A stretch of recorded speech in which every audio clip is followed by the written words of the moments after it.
It was one of those days where everything felt like routine until it didn't. My name's Carol, and running a hotel pretty much sums up my life. The hustle of check-ins and check-outs never ends, and you gotta be ready for anything, especially complaints. So, there I was at the front desk, when this guy comes storming over.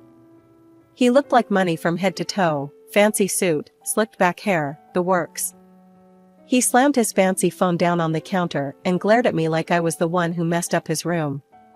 "Hey, the state of my room is unacceptable. Who's responsible for this?" he snapped, his voice crisp. I put on my best customer service smile, trying to smooth over the rough start. "I'm really sorry about that. I'm Carol, the manager. Let me fix this for you right away." He huffed, eyeing me with suspicion. "I hope so." I was about to call the owner. "What's your name again?" "Carol," I repeated, keeping my tone even. "Let's sort this out. How about I upgrade you to one of our best rooms? On the house, to make up for the inconvenience." As we walked to the new room, I noticed his gaze softening. "Sorry for blowing up like that," he said, scratching the back of his neck. "Name's James. I've been on the road for weeks, and it's wearing me down." "No worries, James. We all have those days. Let's just make sure the rest of your stay is pleasant," I said, opening the door to a top-tier room. He peered inside and his face lit up. "This will do nicely. Thanks." Seeing him calm down gave me a little relief. We started chatting as I filled out some paperwork. Turned out, he was a cryptocurrency investor, traveling around to enjoy the fruits of his smart choices. "It's not all it's cracked up to be," he confessed. "Gets lonely, you know?" "I can imagine," I said, handing him his new room keys. "But hey, you get to meet new people all the time, right?" He chuckled. "Yeah, like fiery hotel managers who know how to handle an irate guest." I laughed. Part of the charm of the job. Before he headed to his room, he paused. "Hey, Carol, would you like to grab dinner later? I owe you one for handling my tantrum." I was a bit taken aback, didn't see that coming. But he seemed genuine. "Sure, James. That'd be nice." And that's how I ended up at dinner with a guest from my hotel, talking about everything from crypto to favorite pizza toppings. He was easy to talk to, laughed a lot, and didn't mind when I ranted a bit about my hectic day-to-days. After our unexpected dinner, James and I started seeing more of each other. It wasn't like any of those cheesy love stories, it was more real, more raw. We'd meet up after my shifts at the hotel, sometimes grabbing a late-night bite or just walking and talking until the early hours. One evening, we were at this little dive bar, the kind where everyone knows your name and the beer's always cold. We were tucked away in a corner booth, the noise of the bar a dull background hum to our conversation. James was picking at the label on his beer bottle, something he did when something was on his mind. "You know, Carol, I've traveled a lot, seen a lot of places, but it's kinda lonely, this road life." "Yeah?" I took a sip from my drink, watching him closely. "Why keep at it then? Why not settle down or something?" He laughed, a short, dry sound. "Settle down? And do what? Invest in real estate, get a dog, and mow the lawn on Sundays? That's not me." I chuckled, shaking my head. "Doesn't have to be that boring, you know." "But I get it. Freedom's hard to give up." We fell into a comfortable silence, just listening to the buzz around us. Then, without even realizing it, I started talking about my own life, more than I'd ever shared with anyone in a long time. "You know, after my folks died, it was just me and my little sister, Anna. Had to grow up fast, take care of both of us. I put everything on hold, her schooling, her life, it all depended on me." James turned to me, his expression serious. "That's heavy, Carol. Must have been tough, being thrown all that responsibility." "Yeah, it was hell. But what do you do, right? You play the hand you're dealt." I shrugged, trying to keep the mood from dipping too low. "But you've done well for yourself, managing a hotel and all." He was trying to lighten the mood, I could tell.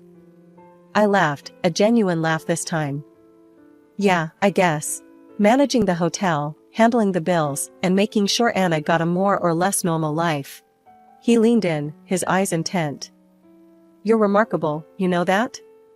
"Stop it," I swatted his arm playfully, but inside, his words warmed me, made me feel seen.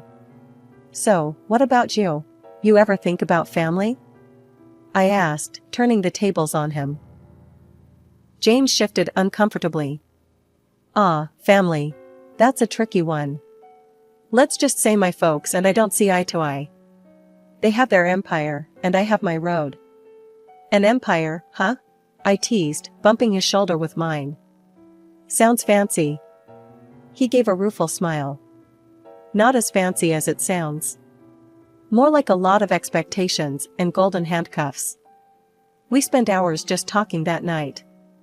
It was as if opening up to each other broke down some walls. I didn't notice the time until the bartender started putting chairs up on the tables. Things with James had been going surprisingly smooth. We'd spent weeks together. But he'd always kept a bit of distance when it came to serious stuff, like where this was all going. That is, until one evening when everything changed. I had invited James over to my place for dinner. It was the first time he'd seen where I lived, apart from picking me up for dates. He walked around my apartment, taking it all in. "This is nice, really nice, Carol. Didn't figure you for living somewhere like this," he said, genuinely surprised. I laughed, spreading my arms wide. "What, you thought I lived in a shack or something?" After my parents passed, they left us pretty well off. Sold their house, bought an apartment for Anna, and I made the first payment on the mortgage. "And this place is mine." James nodded, impressed. "You've done well for yourself. Really well." The evening went on, and after dinner, we sat on the couch, a bottle of wine between us. That's when he dropped the bombshell. "Carol, I've been thinking a lot lately, about us." I raised an eyebrow, my heart starting to race. "Oh yeah? And what have you been thinking?" He took my hand, his eyes locking on mine. "I love you, Carol. I know I said I wasn't looking to settle down, but with you, it's different. I can't imagine being anywhere else but here. With you." The words hit me like a tidal wave. Just weeks ago, he was Mr. Non-Commitment, and now this? But looking into his eyes, I saw something genuine. "Are you serious, James? This isn't you just being caught up in the moment?" He shook his head, squeezing my hand. "I've never been more serious about anything. Carol, will you marry me?" The question hung in the air, thick and heavy. My mind raced, but my heart was already answering before I could think twice. Yes. Yes, I'll marry you." And just like that, we were engaged. A couple of weeks later, James gave me a beautiful ring, simple, but elegant. It felt surreal, like stepping into a dream I didn't want to wake up from. James started talking about the wedding almost immediately. "You deserve something spectacular, Carol. Let's throw a wedding that no one will forget," he said one evening as we looked over budgets and venues. I was hesitant when he proposed the financial plan. I was thinking, since I've got the contacts, I'll organize everything. "You just provide the funds, say, $50,000? I'll cover the honeymoon in the most luxurious hotel in the world, and then we'll get a house together." The amount made me pause. It was a lot, most of what I had. But looking at him, filled with excitement, made me push my doubts aside. "Okay, if you think that's best." "I trust you, James." I transferred the money into his account, and he took over the planning. As I watched him throw himself into the arrangements, my heart swelled. Here was a man who had walked into my life unexpectedly, but now felt like he'd always been a part of it. I went to bed each night with a smile, thinking about how lucky I was, how perfect everything was turning out. As the wedding plans were picking up steam, I figured it was time James met my sister, Anna. She was the only family I had left, and her opinion mattered to me, even if she could be a handful sometimes. We decided to meet up at the local diner, where Anna worked as a waitress. The bell jingled as we walked in, and Anna spotted us right away, her face lighting up. "Hey, sis." Anna waved us over, then her eyes slid over to James.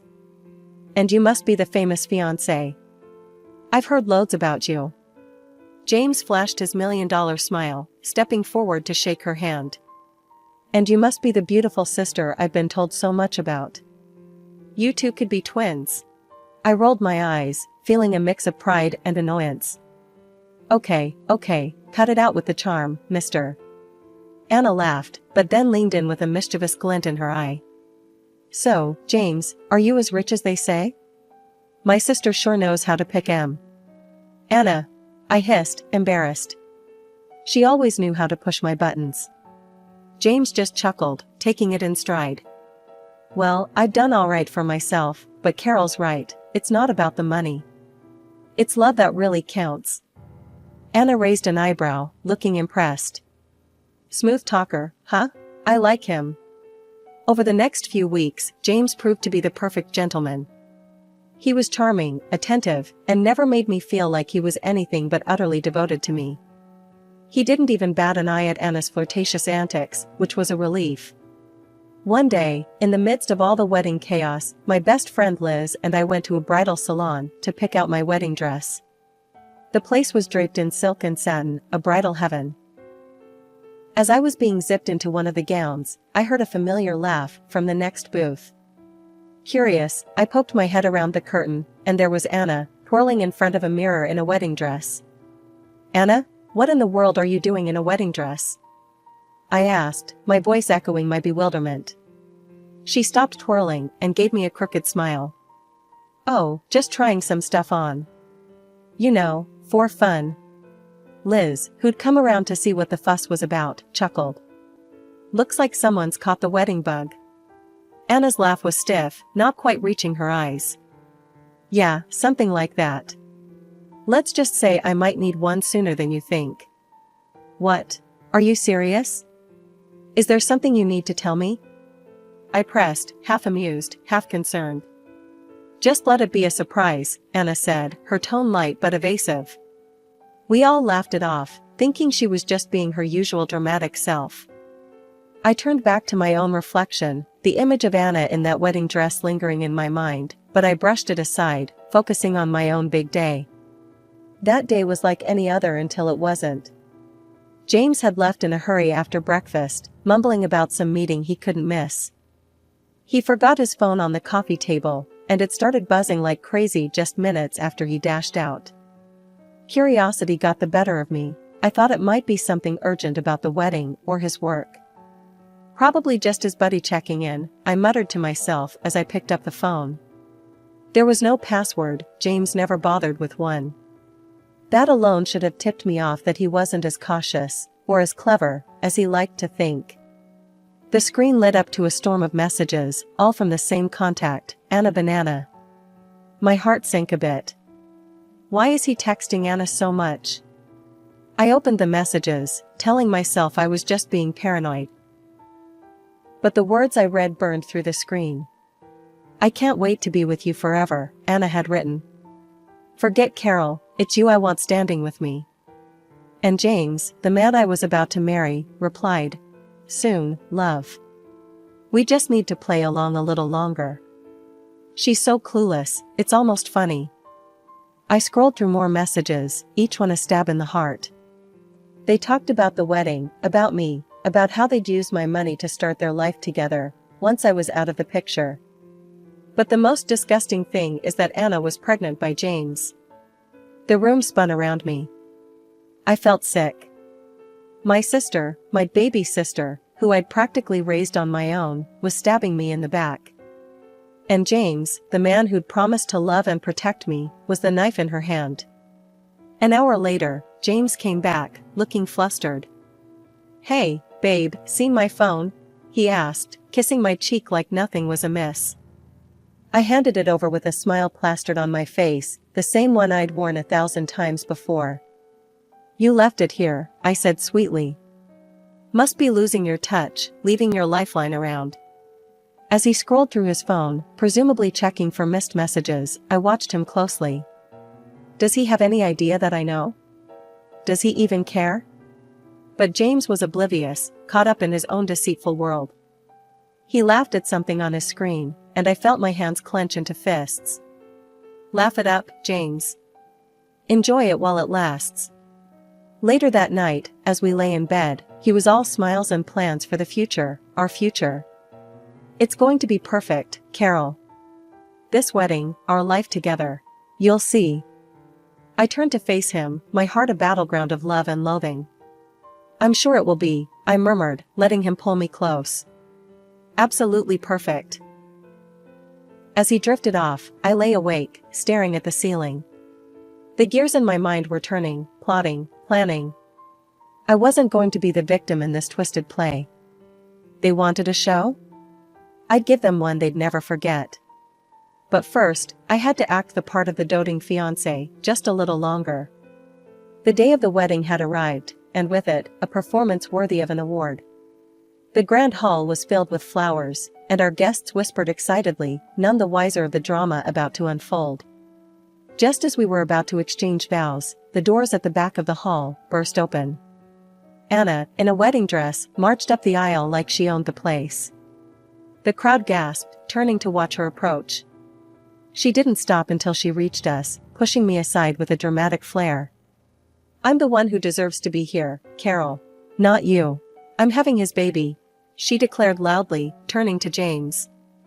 Tell her, tell everyone. James let go of my hand and laughed, an ugly sound that echoed off the walls. Thank you, Carol, for this lavish wedding setup. It's perfect, for me and your sister. The guests murmured, shock written on every face. James continued. Why don't you take a seat, Carol? Enjoy the show as a guest. His words were meant to wound, but I simply smiled, stepping back gracefully. Of course, I wouldn't miss it for the world, I said, my voice calm and even.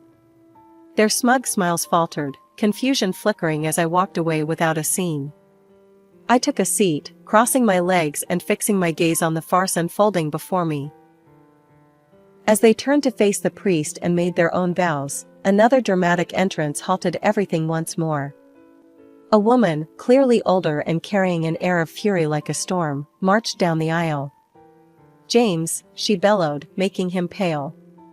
You lying, cheating scumbag. The whole room froze. James's fake smile slipped, revealing a hint of the panic he felt as the woman stood before us all. I am his wife, and mother to his child, which he has conveniently forgotten along with the vows he made to me. Anna's face drained of color, her legs nearly giving out beneath her. She looked from James to the woman, then to me, a silent plea for help. I also have a little gift for everyone, I said, standing up. My voice carried clearly, every word enunciated with cold precision. James isn't just a bigamist. He's broke. A private detective confirmed he's drowning in debt, his investments failed, and worst of all, he's been stealing from his own family. The crowd erupted in whispers, the delicious sound of gossip and scandal mingling in the air. James's wife turned on Anna. And you? How dare you? She advanced on my sister, who stumbled back, tears streaming down her face. I watched, a bittersweet satisfaction settling in my chest. This was the culmination of weeks of pain and planning. Seeing them unravel, watching as their worlds crumbled, was a vindication, yet it left a hollow ache deep inside. The real wife's accusations continued, her voice sharp and unforgiving. He's left us nothing, and you think he'd build something with you? Wake up, girl. Anna sobbed, her dream wedding turning into a nightmare. James attempted to speak, to salvage some shred of dignity, but his wife slapped him hard across the face, the sound a sharp crack that echoed through the hall.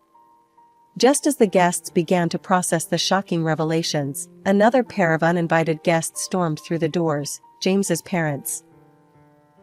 The elderly couple looked every bit the part of disgruntled aristocracy, their faces etched with disbelief and anger as they took in the scene before them. The father, a stern-looking man with a sharp suit, was the first to speak, his voice booming over the murmurs of the crowd. I am utterly ashamed of you, James. To think you could descend to such deceit, he bellowed, his gaze piercing his son as if trying to incite remorse with his words alone. His mother, a fragile-looking woman with tear-streaked cheeks, clutched a handkerchief tightly. "My son, how could you?" she sobbed. "This is not how we raised you. Deceiving these women, it's unforgivable." James stood there, his usual suave demeanor crumbled under the weight of public familial disapproval. He tried to speak, to explain, but his father cut him off. "You are no longer a part of this family's legacy. Consider yourself without an inheritance," his father declared, his voice cold and final. The room erupted into chaos once again, with guests pulling out their phones, likely capturing the downfall of what was supposed to be my dream wedding. In the weeks that followed, I took James to court. My lawsuit demanded the return of the $50,000 I had foolishly handed over for what was supposed to be our wedding. The evidence was overwhelming, and the judge ruled in my favor, ordering James to repay every penny. His lawful wife wasn't far behind with her legal actions. She sued him for emotional distress, deception, and sought alimony for their daughter.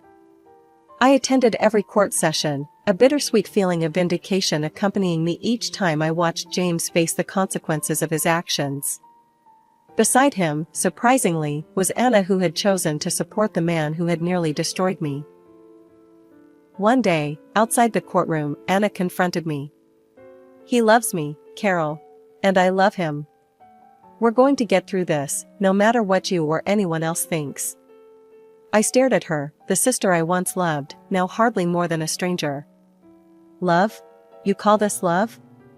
He used us both, Anna. Open your eyes. He's a liar. But he's changed. He'll change for me. You just couldn't see the good in him," Anna retorted, her voice shaky yet defiant. Shaking my head, I felt a cold laugh escape me. "Good? There's no good in him, Anna. He's a con artist. And you're just another one of his marks." As I walked away, the weight of everything that had happened pressed down on me. The lies, the betrayal, the court battles, it had all taken a toll. Yet, there was a strange sense of closure. The man who had vowed to love me had shown his true colors, and I had exposed them for the world to see. The final chapter of the saga with James closed not with a bang, but with a ghostly silence as he slipped out of town, leaving a trail of broken promises and debts behind him. He had managed to settle his dues with me and his legal wife, perhaps thinking it would cleanse his slate before he vanished. But the true mess he left was with Anna, my sister, who found herself alone and pregnant. A few weeks after James' disappearance, Anna came to my apartment. It was the first time we'd seen each other since the courthouse drama.